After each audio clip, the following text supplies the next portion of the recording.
ఒక జింక అస్సలు భయపడకుండా రెండు సింహాల మధ్య నడుస్తోంది. ఇది చూసి షాక్ అయిన ఒక పెద్ద ఆయన జింకతో ఇలా అడిగాడు, నీకు ఈ క్రూరమైన జంతువులతో భయం వేయట్లేదా అని. జింక చిన్నగా నవ్వి, కొన్నేండ్ల క్రితం ఒక సింహం చనిపోయింది, దానికి 2 చిన్న పిల్లలు కూడా ఉండినాయి. అవి ఆకలితో అటు ఇటు తిరుగుతూ ఉంటే వాటిని నేను చేరదీసి పాలిచ్చాను, నా పిల్లల్లాగా వాటిని పెంచి పోషించాను అనింది. అవి 2 ఇప్పుడు పెద్దయి అడవి మొత్తానికి ఒక స్టేట్మెంట్ పాస్ చేశాయి, ఎవరైనా మా జింక అమ్మ వైపు కన్నెత్తి చూసినా కూడా ఊరుకోము అని. ఇదంతా పక్కనే ఉన్న ఒక చెట్టు మీద కూర్చున్న రామచిలక వినింది. అది మనసులో, నేను కూడా ఇలా ఎవరికైనా హెల్ప్ చేసి ఉంటే జనాలు నన్ను కూడా గౌరవించేవారు అనుకునింది. అప్పుడే దాని చూపు దెబ్బ తగిలి భూమి మీద పడి ఉన్న ఒక పాము మీద పడింది.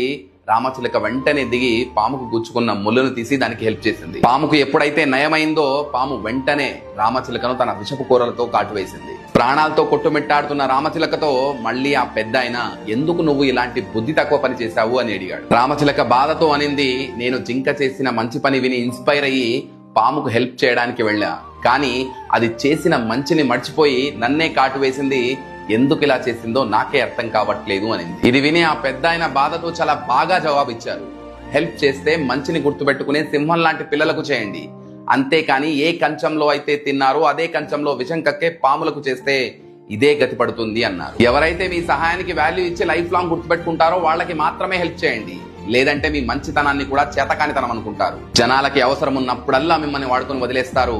మీకు కరెక్ట్ అనిపిస్తే ఎస్ అని కమెంట్ చేసి వీడియోని పక్కా రీషేర్ చేయండి.